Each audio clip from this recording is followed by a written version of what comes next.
Hello, Richard. How are you? Yeah, I'm great, thanks. Awesome, awesome, awesome. So, yeah, for anyone that doesn't know of you, hasn't seen your stuff on LinkedIn, hasn't seen your newsletters or anything like that, just give us a bit of a rundown on yourself, Richard. Yeah, I'm a self-taught software engineer, if you like. I've been in the industry for over 24 years. I've worked at various levels: software engineer, team lead, engineering leader, software architect, and more recently, in the last few years, I've become a mindset coach for software engineers, and that's mainly around how we think and to help people with their well-being and their mental health. Amazing. And obviously, one of the things that triggered this is, I think for most companies, Mental Health Awareness Month. Obviously, this month when we're recording, it'll go out in a week or two. But you see so much on LinkedIn, companies kind of like scrambling to get posts out and all of that kind of stuff. But I think a lot of the time it gets forgotten the rest of the year, right? Which is where someone like yourself comes in. So. I guess from a fundamental point of view, like what are some of the most common sort of mental health challenges that you see within sort of software engineers of sort of like any level? Yeah, I think the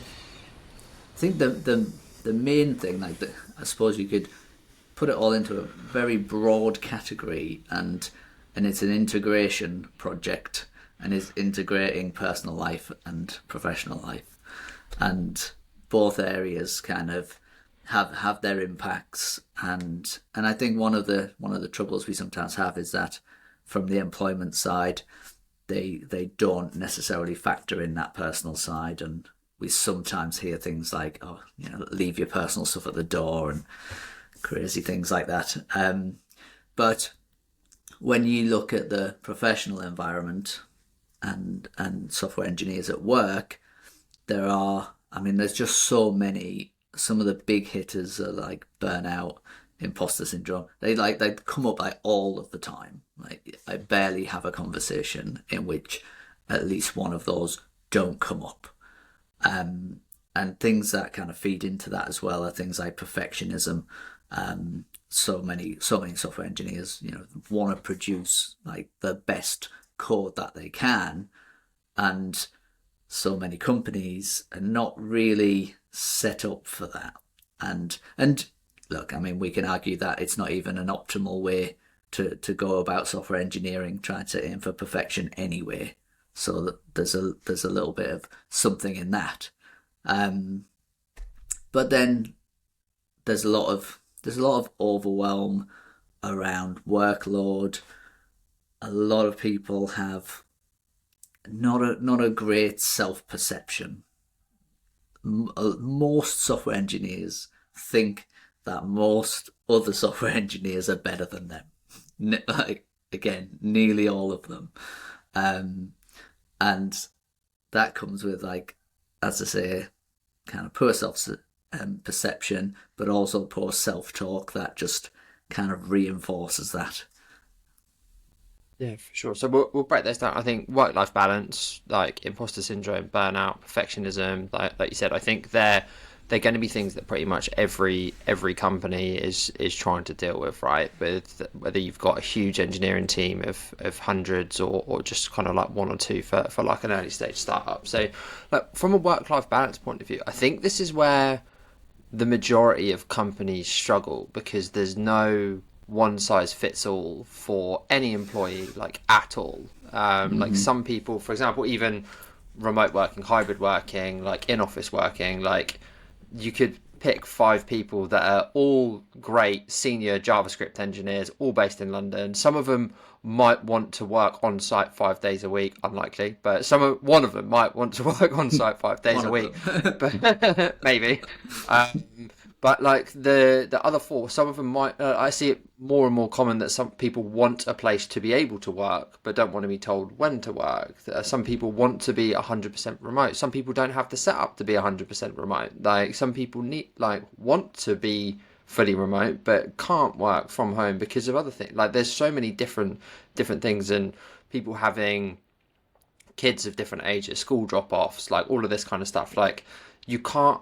I don't feel like you can create a one size fits all kind of like plan for looking after an employee's mental well-being. It kind of needs to be based on the actual person. So how do companies go about, like, is this something that should come up at like an interview stage with like a new person, or should it be completely, you're not talking about the person's life during the interview stage, like they join and then it's like, right, well, how do we mold around you? Because it's quite a tough one.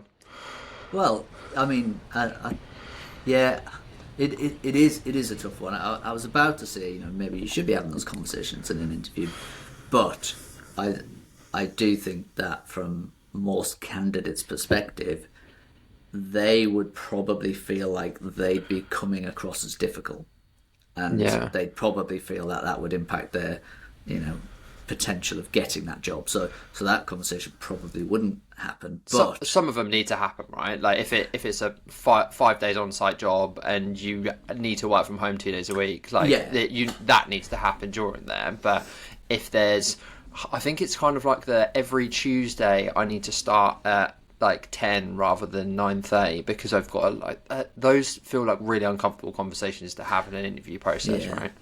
yeah. But I think again, it really does depend. Like if if that's your situation and there's no getting away from it, like you actually have to do that, then you probably need to be talking about that at interview stage. Like if it's just something that maybe happens now and again, or you've got some flexibility around it, and maybe that's the ideal time, but you could do something else. You can probably leave that a little bit later.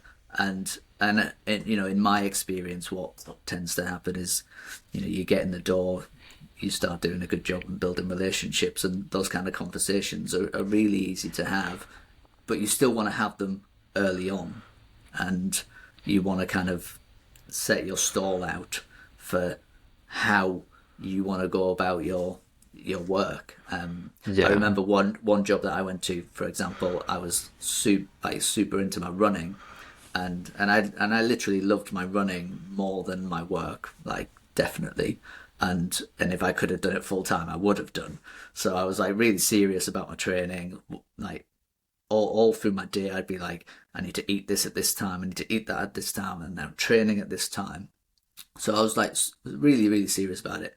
And I went in and I told them straight off the bat, I was like, Mondays, Wednesdays, Fridays, don't like book any releases around 5 o'clock because I am leaving. Like I'm definitely leaving at that time. I do this thing and it's super important to me, and I'm not going to be missing it. So and they're absolutely fine with that because they knew. So when those times came and I got up and walked out, like no one batted an eyelid. Everyone knew what I was doing, why I was doing it. And as you say, things like releases or work that maybe needs to get done, those kind of things are factored in and moved to days when they were more appropriate. So what do you think from like an employer's perspective? Like how would you broach that with some? Is that something you should broach with someone during like an interview, like towards like final? Like what would you even say? Like, I is there? I wouldn't have said that in an interview, to be No, honest. no, but I mean from like an employer's perspective, like if you want to be a company that is flexible and inclusive and stuff like that, should you be like asking, like typically like this is what will that suit you? Like do you know what I mean? Should they be like this is what other typical employer does that suit your lifestyle?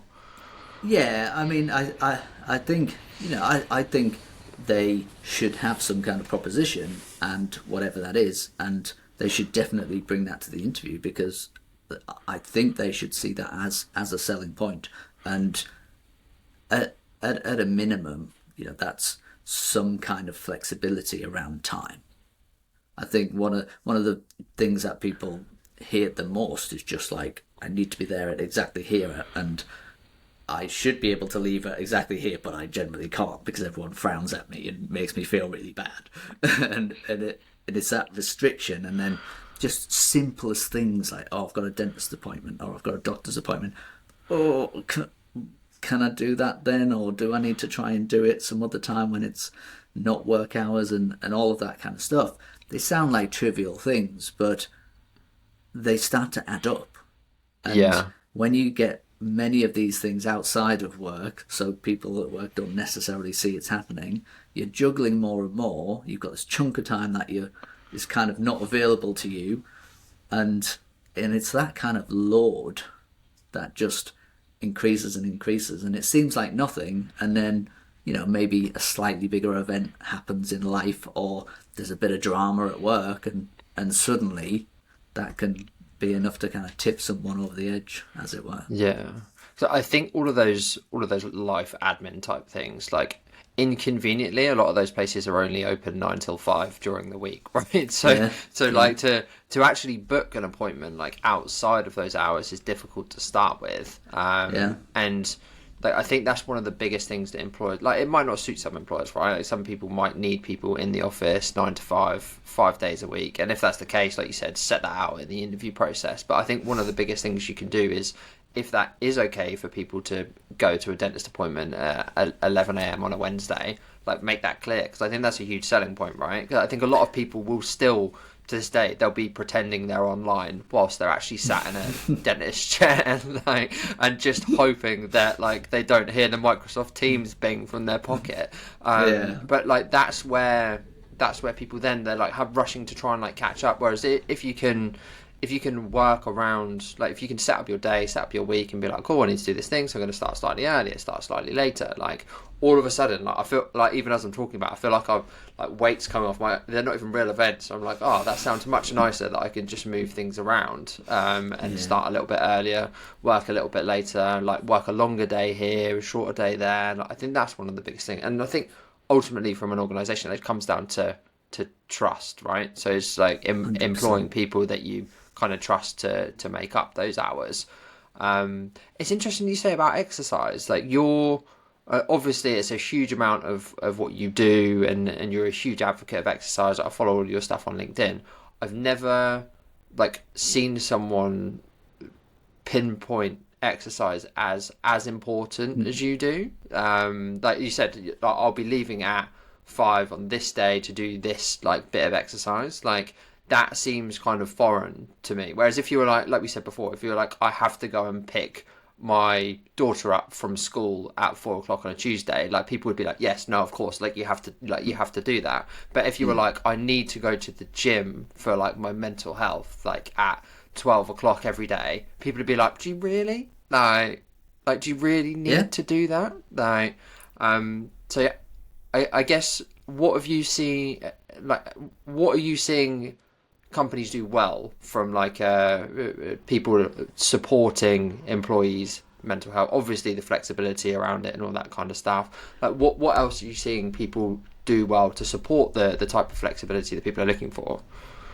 Yeah, just to touch on your point there, that just links to your previous point about there's no one size fits all, and it is about people, and mental health for individual people is largely impacted by the things that mean the most to them, right? And completely different things mean the most to completely different people, and so yeah, as you say, if I've got something that is I'm really passionate about, really means a lot to me, and someone kind of says, well, you can't do that, or you can't leave early to do that, but you can go leave early to pick your kid up. And I'm like, what? And as you said, like, if you then make that link to mental health, it makes that exercise like super, super important. For sure. So I But think, like you yeah, said, one person's game of squash, for example, is another person's 2 hour walk with their dog. Like, even yeah, or it's someone else's 15 minute sat on the sofa doing a meditation. Like, it's not even the same amount of time that people need to do the things that, like you said, they're important, and actually improve their well-being. yeah. But yeah, going back to like some of the good things that people do, um, that flexibility, that remote thing. I think the best people, they just kind of don't have those options in strict formats. They're kind of like, yeah, we trust you to kind of get your way of doing it, and again, what you touched on before. If I was in a role now, and it was somewhere relatively close, not like a massive commute, I'd definitely be going into the office at least 2 days a week, possibly even three, and that's just because I'd rather be around people and kind of collaborate and bounce off them. And I've spent quite a lot of time now, kind of just working remote.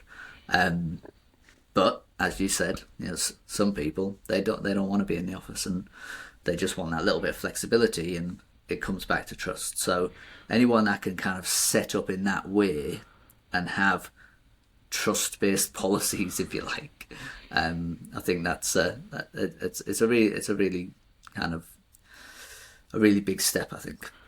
On top of that, I think primarily when you're based in the office, creating a space that isn't the office space is a really big thing, I think. When I worked for Aviva, for example, they set up a quite a big space, and it was kind of downstairs, practically basement, but they set up some rooms that were sort of like meditation-esque, and calming music and nice lighting, and you could just go there and just nice comfy chair, just relax or whatever. And that was really good, because it just takes you out of that chaotic environment of desks and computers and conversations and people. And sometimes like 5 minutes, it's just like a little reset, and then you can go back to it. And we also had another space where they had a good old table tennis table, and the table tennis table gets a lot of stick on LinkedIn, to be honest. But actually, it's really good if it's used in the right way.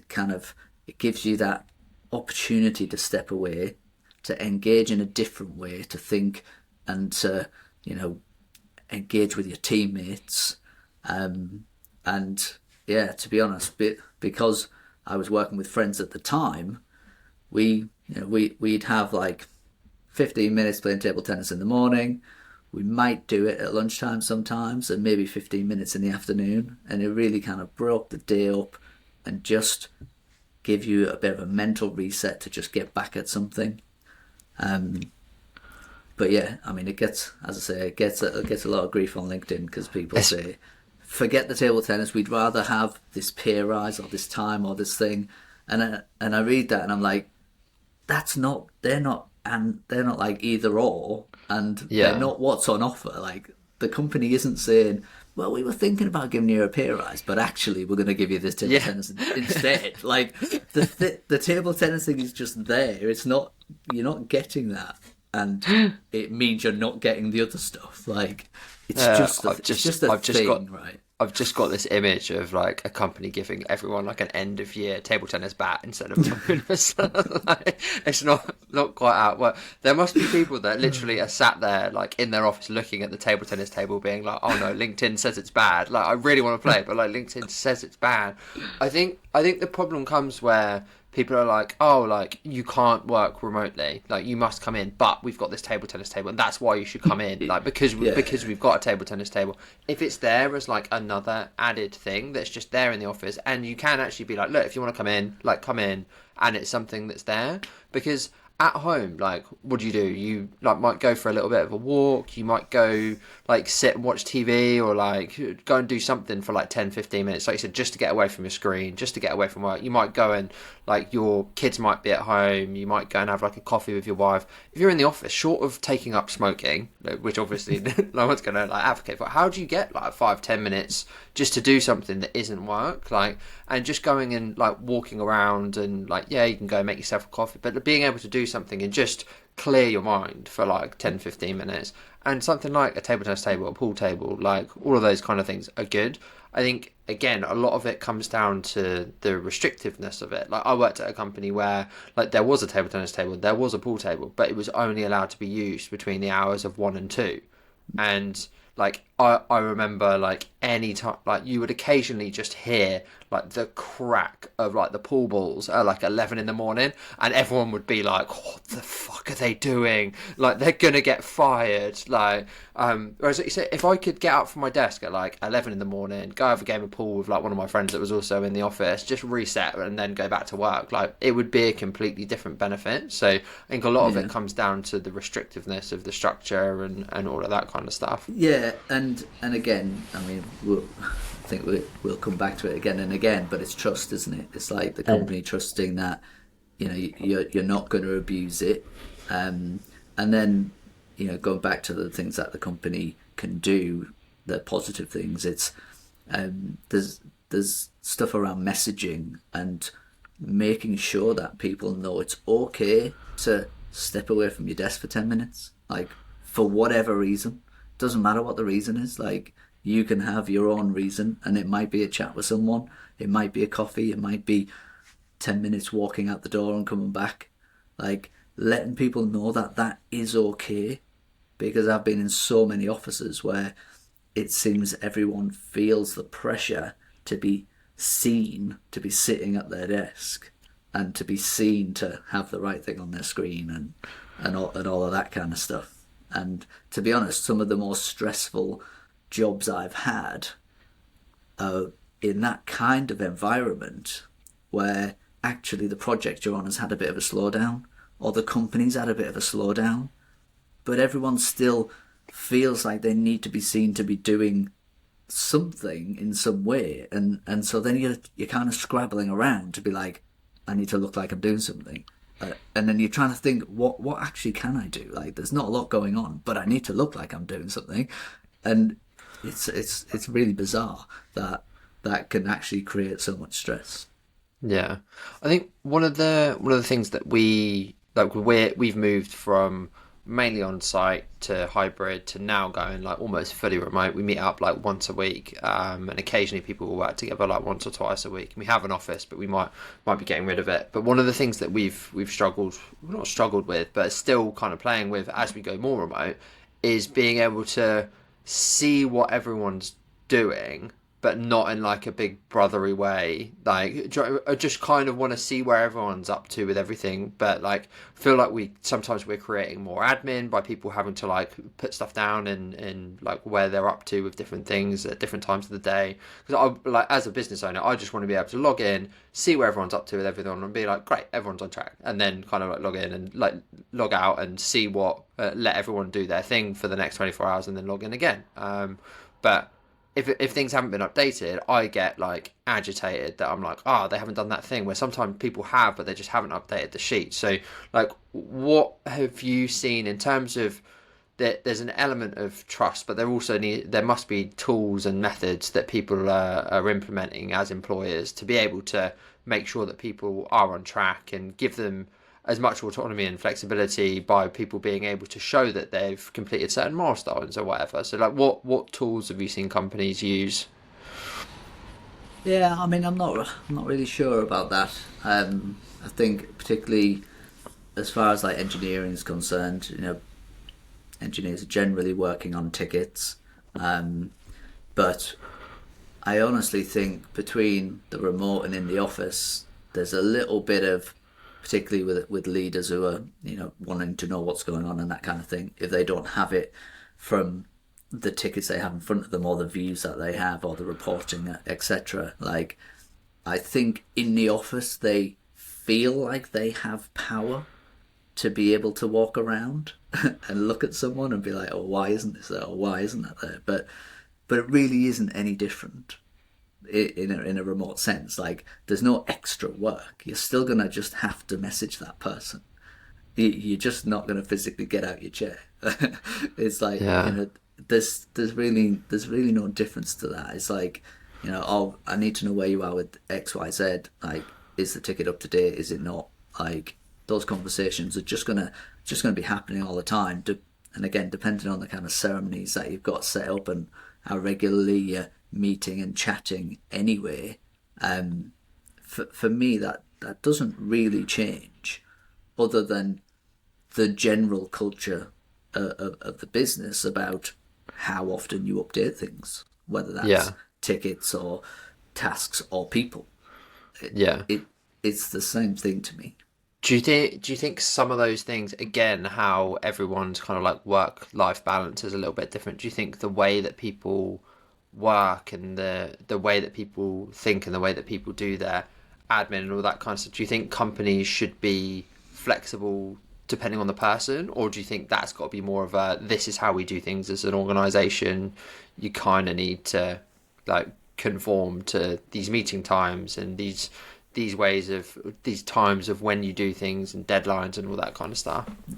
I think, do you know what? I mean, some people might sit there and expect me to say, "Oh, it should be really flexible and we should cater for everyone." We can't really do that. Like, you know, there has to be some kind of structure, and I think if people think that that's not the case, personally, I think it's unreasonable. Like, we know how individual everyone is, and therefore, how on earth can we cater for everyone in that sense? I don't think that. I think, you know, as long as it's clear and there is some flexibility in it. I think, you know, maybe core working hours potentially is a concept and an idea, and as long as it's not like, oh, your core working hours are 9 to 5, then, you know, if you can kind of break that up a bit and just be like, you know, maybe we expect people to be around 10 till 12 or whatever, and 2 till 4 or something like that, then those kind of communication things can fall into that.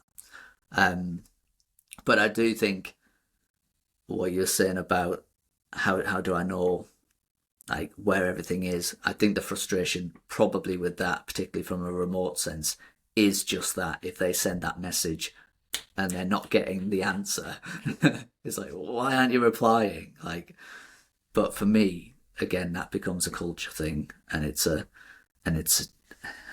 I think, you know, it's a trust thing, it's a culture thing, and if you're working with people you trust and they know what's going on, they'll know kind of. I mean, at least if you've communicated it, they'll know kind of when you will need a response by for a given thing, right? And so they're not just going to be like, "Oh, I'm just ignoring you," blah blah blah blah blah. They're gonna get to it, and if they haven't got to it, there's probably a half decent reason for that, and you Sure. know, maybe they're picking the kids up or Yeah. whatever it is, but I think like we use a lot of Slack, like, and maybe there is more of people putting their away things on if they are genuinely away. So that if I am messaging someone and they've got their away thing on, like I as an like, because that is, you've literally hit the nail on the head. Sometimes it's, hey, where are we up to with so and so?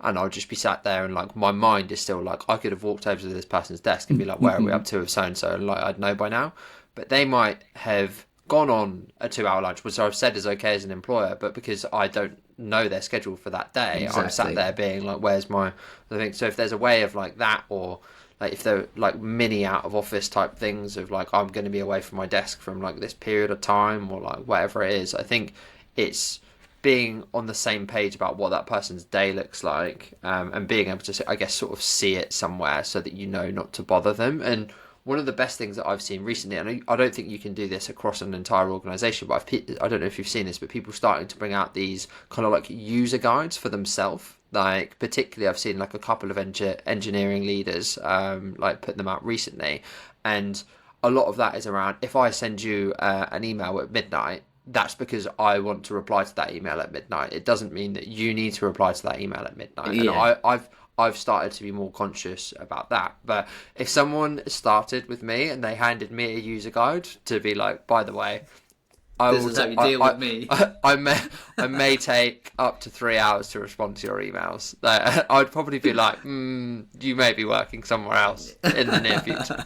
But like, I think there's a way, and there are. I feel like there's small nuances of like I ask people to call me if they need something. I'm like, call me because I just find that easiest. We can have that conversation. We don't need to go back and forth on email. Like we have one employee in particular that would often send me just, hey, on Slack, and I like my anxiety would just be like, either they're handing in their notice, like they're forbidden a car crash, like something like that, and then they'd be like, "Oh no, I just wanted to know what you were up to this evening," and I'm like, "Brilliant!" Like I've been worrying for like 15 minutes about absolutely nothing. So like I say things like, if you need something straight away, just call me. If I don't pick up, I'm busy. Like, and then that's how people can deal with it. I think it's the same with other people. Like I think if there are nuances of like someone massively prefers like I don't know, a voice note on Slack versus like a message on Slack. Like I feel like there are little things that you can tweak, but then I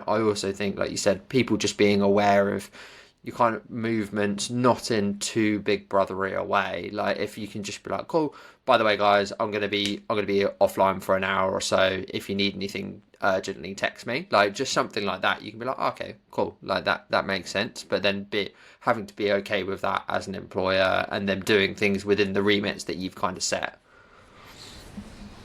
Yeah, and again, I don't think it's unreasonable to maybe expect people to at least let you know their movements to a certain degree. I mean, that might not be like super super strict, like tell me every time you step away from your keyboard or anything like that. But like for me, when we started working from home or whatnot, if I was leaving the house, I generally wouldn't just leave the house. Like I'd just nudge my boss on Slack or whatever. I'd be like, dude, I'm just popping out for an hour. Like, I wouldn't tend to just do it and then have that situation where you've got people kind of like, hey, I'm waiting for a response. Like, why aren't you around? Yeah, And yeah, so I think like even just generally, just communicating and yeah, for sure. and it shouldn't and it comes into the culture of like, if you know it's acceptable, you're more likely to do that. And if you feel Yeah, bad about doing it, or you're not sure how acceptable it yeah. is, then If you you're need to less likely hide, to tell everyone. yeah, if you need to hide the fact that you're popping out for 45 minutes to go and do like buy some stuff for lunch because you completely forgot to like get anything in, then you just wouldn't tell anyone. You pretend you're Yeah, online, right? Whereas if you had like just like a company rule of if you're gonna be like away for more than like 20 minutes, just either turn your thing to away or just drop us a note, yeah, and just say that you're going to be away. yeah, exactly. Just anything. I mean, it could just be as simple as setting yourself away. You don't need to tell everyone exactly where you're going and what you're doing. Like it's just that communication of, if you send me a message, you already know you're probably not going to get a reply immediately because you can see Yeah. I'm not there. And I think that's the biggest thing that comes down to is the organisation or the leader being like, this thing is okay. Like, and I Yeah, think that's probably the biggest thing, because that's something that I think we and a lot of organisations struggle with. It's like it almost feels like, oh, my parents always used to be like, you can come back whenever you like, as long as we know exactly when you're going to come back. And I'd be like, well, I don't know what time I'm going to come back yet, because like I've been out. Like it was always, do whatever you like as long as we know exactly what you're doing. And I always feel like that. I'm like, well, you can do whatever you want, but just tell me exactly when and where and who with and like all of that kind of stuff. And it's kind of having the open policy of like, this is how we run as like an organization. However, like, just keep us updated. If I need to get hold of you, I need to know that I'm not able to get hold of you right now. yeah, Like, because it might be that I won't try you, I'll try someone else, because it might be an answer to something that three people might have. And if I see that your thing is away, I'll go, oh cool, I'll ask someone else, or I'll go and find it myself. Like, I can be extremely lazy sometimes. I'm like that person will know, but like I can dig for it. Like if I really need to like find something.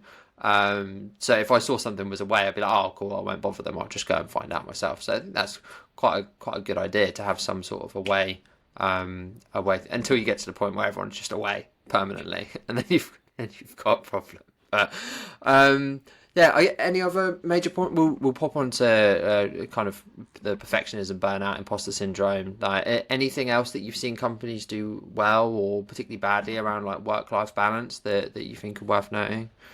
I mean the badly things are probably far too common than we'd like them to be. But we already touched on one or two of them, and clock watching is just, a couple of minutes late. Oh, and making people feel bad because, I don't know, they got caught in a bit of traffic, or an incident happened, and And let's be honest, they walk in, you don't get the lowdown about why or what's happened immediately.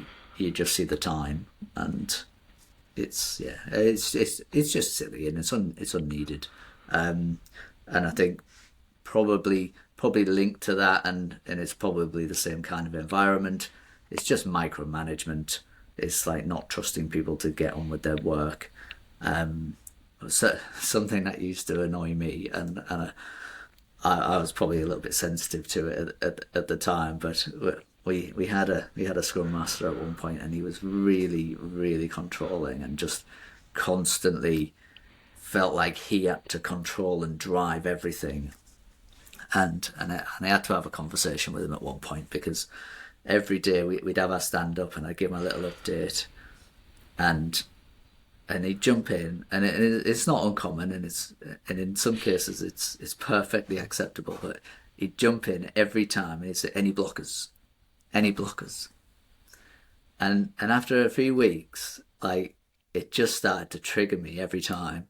And so I had a word with him offline, and I was like, do you think that I'm not going to tell you if I've got blockers?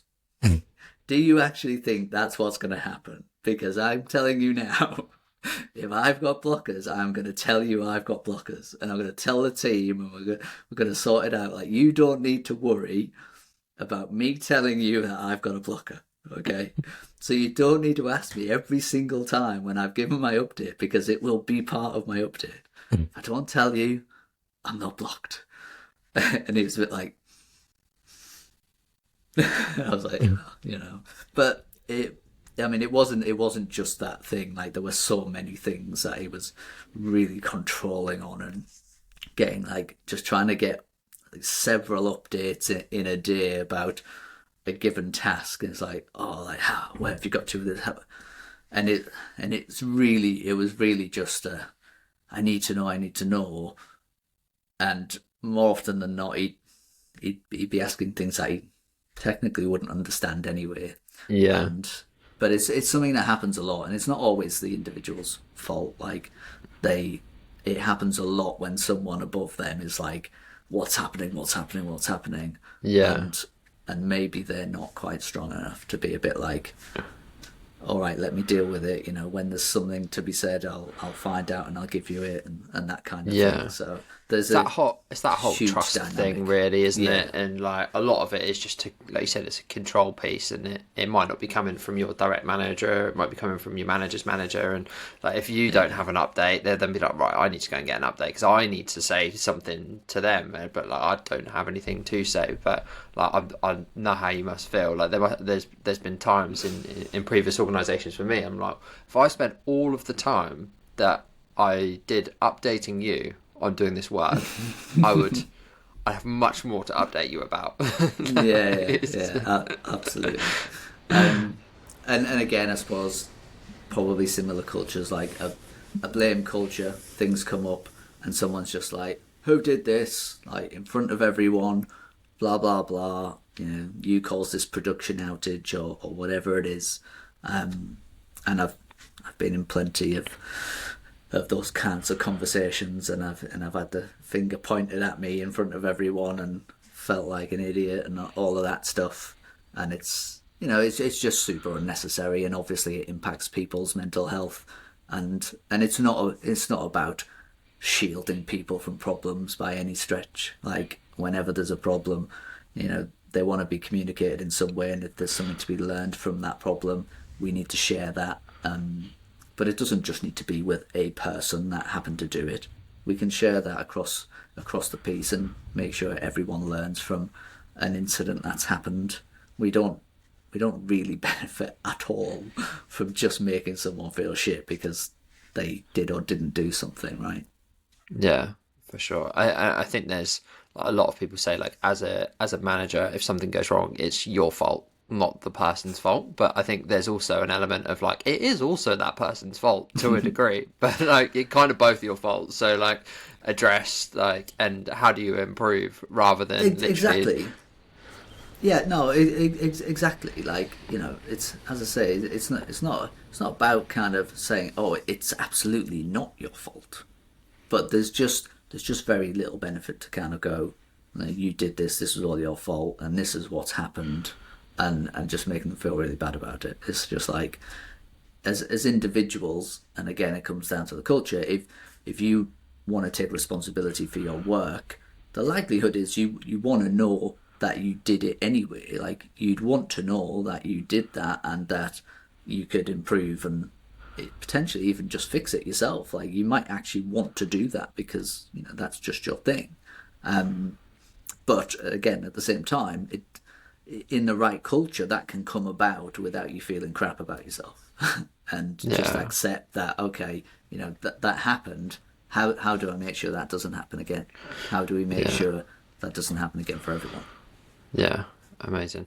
Well, let's touch on the other three. I think probably most closely related is burnout, and I think giving people a lot of these work-life balances, giving people space to exercise, I think all Yeah. of that it is very useful. What would you say as an employer or as like a manager of engineers? Like, what are some signs to look out for burnout? Because I feel like engineers in particular can be quite shielded with how they are. Like, everything's fine, everything's fine, everything's fine. Like, what would you say to kind of look out for, or like how can you make sure that people don't get to the point where they are burnt out in the first place? More importantly, It is a difficult one for that reason. Many people don't want to share that kind of thing, and so once again, it comes back to the kind of culture to make sure that you you make it okay for those conversations to happen, and people feel comfortable doing that.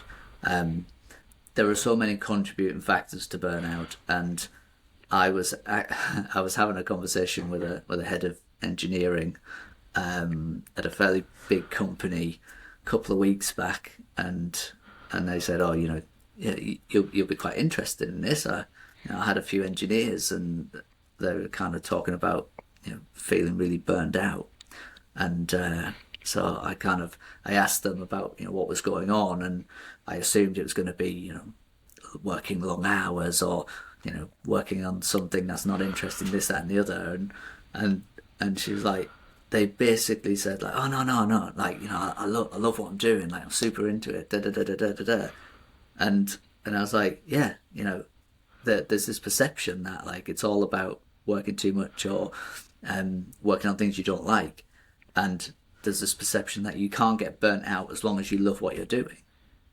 But that's not true. Like, that absolutely isn't true, and that's a place where some people really fall foul. And when that happens, they really don't see that coming because they don't think it can happen because they're actually enjoying themselves, and and it's almost like they're enjoying themselves, enjoying themselves until they're not, and then it's kind of like almost off a cliff. But what's happening in that instance is they're getting so wrapped up, they might be enjoying it, but it's taking so much kind of mental energy. Even when they're not doing that, they're probably thinking about it and they're really excited about it, and then it can kind of creep into you not taking care of yourself, and that can be small things. You start exercising less, or just little things, and then when that then stretches out into your relationships where you're having conversations with your partner where you're not really paying attention, or you maybe a little bit disengaged when you're playing with your children, and it just kind of creeps up and creeps up and creeps up. But yeah, I found that really interesting because I think a lot of people don't really think that that's a thing. I've heard it a few times that you won't get burnt out if you love what you're doing, and that's not really true. But as far as looking for signs, it's it's an interesting thing because what the only way you can really do it is by knowing your team, and so that's where your individual relationships with your team are so important. And I encourage individuals to do this, but a manager could kind of do this as well, where they start to create some kind of like baseline for a person. This is how they generally are. This is how they're generally performing. This is how they're generally, what is the general demeanor, blah blah blah. And it's kind of just having a sense of that at least, and then you're starting to look for, I suppose, negative deviations from that. Yeah. And that's the same for people, with self-awareness and working out, what drains you and what gives you energy and those kinds of things, because individuals have a really hard time seeing those signs as well. So if Yeah. you can kind of do that for yourself, then when these things happen that deviate from that, you're more likely to see them. Yeah, for sure. I think there's bits that are really tough about that, right? I think some people like don't see themselves deteriorating, which I think is one of the most dangerous. Like, I even have some days where my wife will be like, "Are you okay?" And I'll be like, "Yeah," and then she'll ask me like again, and then I'll be like, "Am I?" Like, and then like I'll think about it, and I'll be like, "Oh, actually, like I feel like I'm knackered," like, or like there'll just be something that I've been worrying about, and I won't have really realised that I've been worrying about it, and she'll just kind of notice. So I think, like you said, being able to see the differences in people it is quite big. And one of the things that we were chatting about the other day was kind of this whole idea of like monitoring team well-being, and I think having that personal baseline of people is really interesting, and kind of being like, this is what normal looks like for like X employee, and then being like, oh, they're a bit like off the again, like with the whole remote thing. I've had conversations with people. It's a lot tougher sometimes when I think if you just saw someone, they were kind of like head in hands or like a bit spaced out, or like were working way too late and all of this kind of stuff, you'd be like, is everything all right at home? Do you not want to get back? Like, is everything okay? Like, are you okay? You can kind of see if someone's like off like a little bit more easily. Whereas some people, they might have like one video call with their boss like once a week, and they might brave face that day, actually be feeling better, and outside of that, not really know. I think being able to broach it and stuff like that. But I was speaking to someone, and they literally knew the baseline of like Slack emojis that people would like respond with, and they saw someone was not okay by the fact that I think they said one time someone had just like stopped responding to like group things, and they then like reached out to them and like, like, is everything okay? Like, just separately. And someone they saw, I think they'd changed from like fire emoji to like thumbs up emoji, and they were like, they knew in their head that that was out of character for like that person. I'm like, wow, like the nuances of like, but like when you think about it, you do kind of know what is normal for someone, but you don't, without thinking about what's normal for someone.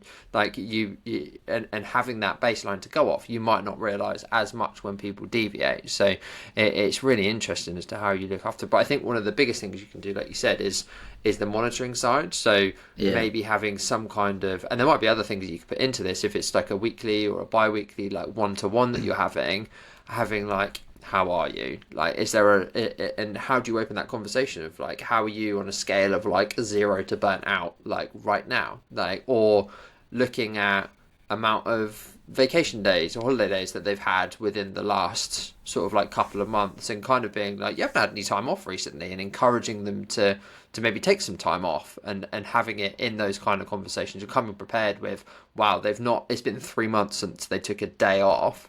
Like, they seem happy, but like, do we really want them to kind of snap?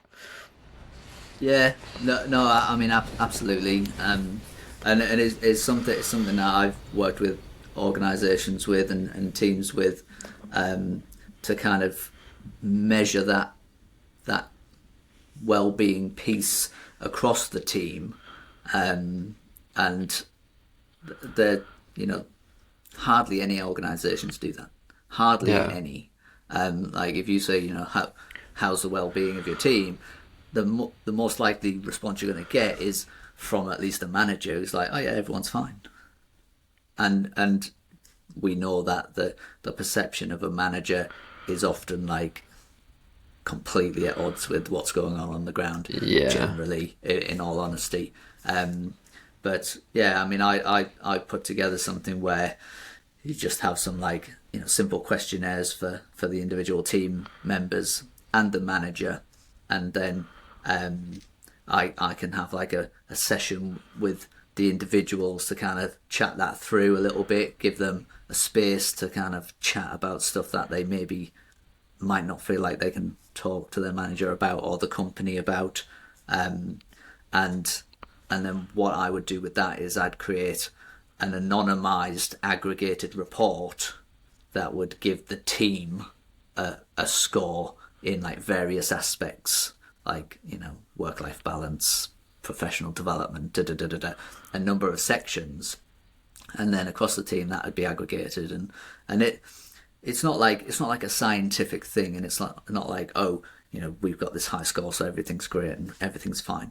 But what it does do is, if you do something like that, let's say once a quarter, or even, you know, even twice a year, it gives you a measure to look at. It gives everyone the opportunity to talk, and so those conversations can be ongoing throughout. It gives the individuals the opportunity to take more responsibility for their own well-being. And because you kind of start to build that baseline and you have a score, if you then try to put things in place to make it better, well, the next time it comes along, you're gonna have an idea. You know, did the changes we make actually make people feel better, or did we go the other way, and do we need to rethink that? So I think it's a really, really important piece, and we know this across the board about anything that we want to improve. Like, if we measure it and we can create a baseline, and then we can make change, and we can see, oh, did it get better, did it get worse, and we can react in that way. And I see that I see the same for well-being. But again, to be honest, not enough teams actually measure that. Yeah, it's funny, isn't it? Like, even as like an organization, sometimes you can think you're implementing something that is positive, and you just go, cool, we're going to do, I don't know, like, we're going to do half days on Fridays. Like, everyone's going to love that. Like, and you might just implement it. But if you don't measure it, how do you have any idea whether it's had like a good impact? And something like that might even have a negative impact, because someone's like, I've now got to get 5 days worth of work done in 4.5 days. Like, and super stressed, hate Fridays because they're like having to do stuff, don't actually end up taking most of the half day, or they're working late every Thursday. So actually implementing, seeing where potential issues are, or like if you want to implement something, like actually measuring those kind of things afterwards, I think is really good. And obviously I'll leave people to reach out to you directly if they're interested in chatting with you further. I'm conscious of time, so the other couple of points, perfectionism and imposter syndrome. Like you said, I think imposter syndrome, we could probably do a completely separate one at some point around that. But in terms of perfectionism and imposter syndrome, as just sort of like a baseline for organisations and things to look out for, like what are simple things that maybe organisations and managers can do to try and make these less of a problem for organisations. Again, some of it I think is making it okay to feel these ways. I think that's one of the biggest things that people can do straight away. But again, are there any other signs that people can look out for, or ways that people can manage people better so that these are less, that they're going to be issues and people are going to feel this way, but they're less of an issue? Yeah, I think, again, like, you hit the nail on the head with the main one, and that is like acknowledgement of these things, and you know, calling it out, making it okay to talk about it, but particularly around, I mean, I'm just kind of thinking back now. I don't think anyone has ever said anything to me in an actual work environment about imposter syndrome. Like, no one's ever sort of acknowledged that kind of thing. I've had some conversations outside of work, and they've been along the lines of that, but even then, probably not quite so direct. And so that tells me a lot that people are not that likely to kind of bring that up in the workplace. So to try and improve that kind of thing is a big deal.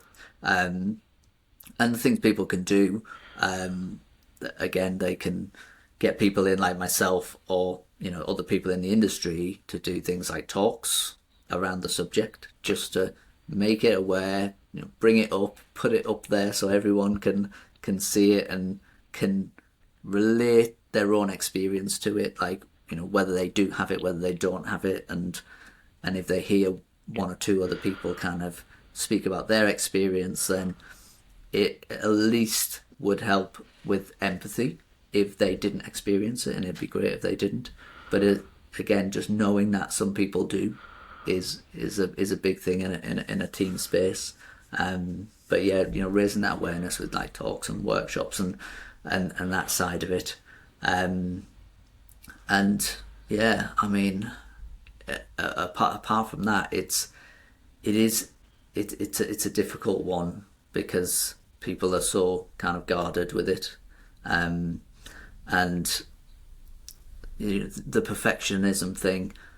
That again, I think that's more that it needs to be dealt with more at a cultural level rather than an individual level, and it's about communication again, and it's about, look, we're not looking for perfection. If we fail, we learn, we move on. It's okay to fail, and maybe even fail isn't the right word. Maybe we move to something like experiment and learn and grow, and just making it super clear that success isn't perfection. Success is learning from a bunch of failures generally. For sure. But and I suppose on the flip side of that is kind of highlighting the downsides of something like perfection, and speaking about how it can make people feel, but also a really big side effect of perfection or perfectionism is that people stop trying things that they're not quite sure about, and it's what it sounds really strange, because what they kind of do is like they set this bar like super super high for this thing, and you think, oh wow, like they've got really good ideas about that thing, and da da da. And then it's like, so they talk about this bar, and then it's like, but I'm not going to do that because I might not be able to get it that high, and if I can't get it that high, then I'm just going to feel rubbish about it, and so that can just stop people trying new things, trying experimenting, taking on new projects, all of that stuff. So there is an element of, or there can be an element of withdrawal from certain things. But again, so much of this ties into that kind of baseline and relationships and that kind of thing. For sure. I think like perfectionism's maybe a little bit of a different one for each organisations as well, because different organisations will have different standards at work and all that kind of stuff. So again, that might be something that if you are an organisation that either ships stuff really, really scrappily and quickly, or an organisation that is close to perfectionism, obviously no one's going to be perfect, but if you are very like, we want stuff to be almost perfect, like stuff like that is almost the same as the expectations of on-site versus remote working. You kind of need to be like, this is what we're like as an organisation. Yeah. Like, is this a fit for you? And then outside of that, I think across that and anything else, one thing that the biggest thing is just making sure that people are aware that these things are okay. And probably one of the biggest things outside of obviously employing people like yourself and stuff like that, like I think leaders within organisations can be advocates for speaking up on these things as well, right? Like I'm thinking about 100%. Like obviously myself from like even like a burnout point of view, like just acknowledging to the team and be like, hey guys, I'm going to be off next Monday, feeling a bit burnt out at the moment. Like, I'll see you all on Tuesday. Like, actually just saying something like that and then being like, oh, like, but we work for him. Like, he's burnt out. Like, that's interesting. And just being open about these kind of things. And again, imposter syndrome, like everyone has it to different degrees in different organisations. I remember the first time that I did one of these, I was bright red in the face and just being like, what the fuck am I doing? Who's going to listen to this? But like, I didn't then tell everyone else being like, oh, that was a shit show or like anything like that. Like I just did it, pretended it was fine. And that's now something that I do. And even before this, I was like, oh, I haven't done one of these in like a little while. But I'm not then gonna like openly tell my team, being like, oh, like I was really nervous before doing this thing. Whereas they might be nervous before like a big call with a client, or like the first time they're Yeah. doing something as an organization, and they might be like, well, if he's nervous about that, it's kind of same for me, like in this sort of organization. And it's just that, like, oh, this is a normal feeling. Like a lot of these things, you can't get rid of them. Like you can manage them and make them less extreme, but it's just being like, oh, like you said, even putting a label on the fact that it's imposter syndrome that you're feeling, and that it's okay and it's normal and other people feel like that, almost immediately makes it feel better, like in that moment. Like it was the same when I've kind of figured out that I had anxiety, just realizing that it was anxiety. Then I'm like, oh, like this is anxiety right now that is happening, rather than being like, what on earth is happening to the world right now. Like I'm just kind of like, oh, like just feel a bit anxious right now. So yeah, I think one of the biggest things that organizations can do is obviously make these things just okay, and talk about them more. Absolutely. And just $100%. I guess as a bit of as a summary and as a close, like what would you say would be the, for any organization, whether it's a startup, like a manager within a team, like someone within sort of people and culture, like what are some things that quickly and kind of easily organizations could start to implement right away to improve the mental health of their engineering team? Yeah, I mean, we've probably covered a bunch of it already, but um, you know, even from a leadership perspective, the awareness piece of letting everyone know that it's important to the company, and that they do actually care about mental health.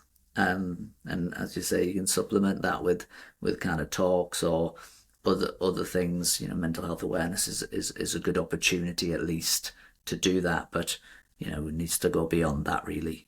Um, the measuring well-being is, again, just backs that up. I think that's a really good idea.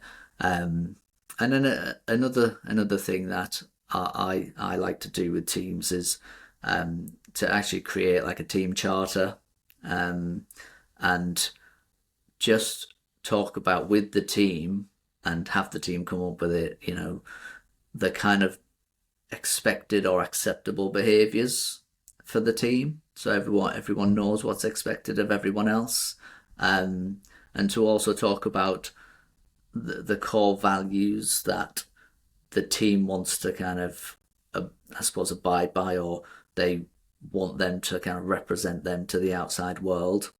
Um, and I find that really useful from a clarity perspective, from a purpose perspective, um, but also it makes certain conversations easier. If you know, if someone's kind of falling short of some of those maybe behaviors that we've come up with, it actually makes it a lot easier to kind of just link that to the charter and be like, hey, I've seen this a bit recently, like that's not really in line with the charter that we all agreed to. Yeah, is there a particular reason for that? And again, that could be another signpost that someone is just struggling a little bit, and that just could be manifesting in a slightly different way. But having like a charter, something like that is a good idea to help with the kind of baseline as well of teams, I guess, and individuals. Amazing.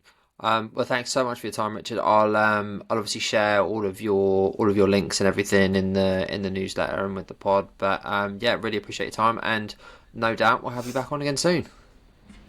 No worries. Thanks for having me. Thanks, mate.